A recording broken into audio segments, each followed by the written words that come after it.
अस्सलाम वालेकुम। Second year हमारा पहला टॉपिक था कूलम्स लॉ। उसके बाद हमारा सेकंड टॉपिक है फील्ड्स ऑफ फोर्स।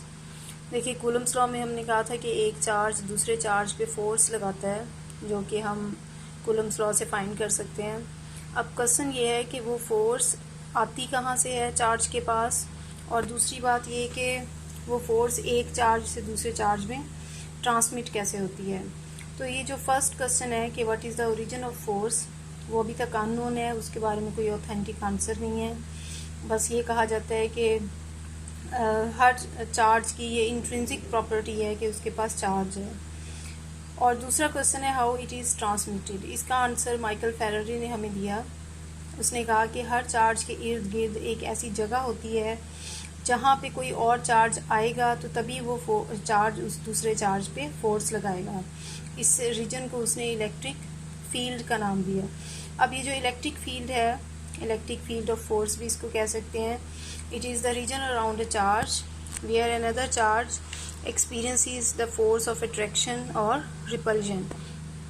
देखिए, फ़र्ज़ करें ये एक चार्ज है Q, हम इसके फील्ड को स्टडी करना चाहते हैं।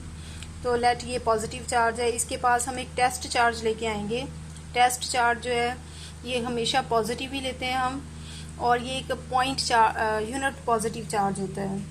तो देखें, ये चार्ज जो है ये इस यूनिट पॉजिटिव चार्ज पे एक फोर्स लगाएगा, जो कि इन दोनों चार्जेस को मिलाने वाली लाइन के साथ है। इस फोर्स को हम कहते हैं F। ये कूलम फोर्स ही है, ठीक है। अब इसके बाद ये कि अगर इन दोनों की फील्ड्स जो हैं ये एक दूसरे के साथ इंटरेक्ट ना करते तो ये चार्ज इस दूसरे चार्ज पे कभी भी फोर्स ना लगा सकता। तो जब इन दोनों चार्जेस के इर्द गिर्द जो फील्ड्स हैं इन्होंने एक दूसरे को इंटरेक्ट किया तो तभी ये चार्ज दूसरे चार्ज पे फोर्स लगाने के काबिल हुआ है। उसके बाद है जी एक डेफिनेशन, इलेक्ट्रिक फील्ड स्ट्रेंथ। ये क्या होती है? हम इलेक्ट्रिक फील्ड स्ट्रेंथ को किसी एक पॉइंट पे ही डिस्कस करते हैं।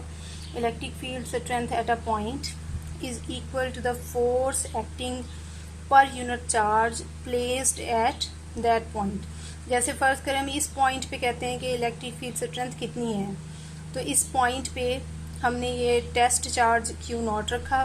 अब ये चार्ज इस टेस्ट चार्ज Q0 पे जितनी फोर्स एक्सर्ट कर रहा है वो फोर्स पर यूनिट चार्ज क्या कहलाएगी? वो उसकी इलेक्ट्रिक फील्ड स्ट्रेंथ कहलाएगी। देखिए, अगर कोई चार्ज ज़्यादा स्ट्रॉन्ग होगा तो वो ज़्यादा फोर्स एक्सर्ट करेगा। अगर वो कम स्ट्रॉन्ग चार्ज होगा, मैग्नीट्यूड कम होगा उसका, तो वो इसी पॉइंट पे पड़े हुए टेस्ट चार्ज पे कम फोर्स एक्सर्ट करेगा। अब इसको मैथमेटिकली हम लिख सकते हैं E is equal to F/Q0, क्योंकि force is a vector quantity, charge scalar होता है तो इलेक्ट्रिक फील्ड भी वेक्टर क्वांटिटी होगी। इस यहाँ से हम फिर इलेक्ट्रिक फोर्स को लिख सकते हैं, इट इज़ Q0E। यहाँ से अगर हम यूनिट्स देखें इसके इलेक्ट्रिक फील्ड स्ट्रेंथ के, क्योंकि ये फोर्स पर यूनिट चार्ज है तो इसके यूनिट्स को हम लिख सकते हैं न्यूटन पर कूलम, ठीक है। इसको इस तरह लिख लें या फिर इसको न्यूटन पर कूलम इस तरह लिख लें। अब देखें, जो फोर्स है ना, ये कूलम्स लॉ से हमने कहा था 1/4πε0 Q0/r² होती है। तो अगर हम ये वाली फोर्स की वैल्यू यहाँ पुट कर दें इस इक्वेशन में, that is due two point charge, तो E जो है ये फोर्स की वैल्यू डिवाइडेड बाय, जब हम Q0 लिखेंगे तो Q0 से कट जाएगा और बाकी क्या बचेगा? E is equal to 1/4πε0 Q/r²। यानी कूलम्स लॉ वाले फार्मूले से डिफरेंस क्या है कि यहाँ पे दूसरा चार्ज नहीं आएगा, सिर्फ सोर्स चार्ज ही आएगा, ठीक है। प्रोडक्ट ऑफ चार्जेस नहीं है। अब इसे वेक्टर फॉर्म में लिखना चाहें तो साथ हमें एक यूनिट वेक्टर r लगाना पड़ेगा। इस यूनिट वेक्टर की डायरेक्शन इस चार्ज से इस चार्ज की तरफ है, यानी वही डायरेक्शन जो फोर्स की है। तो this is the relation for electric field strength due to a point charge.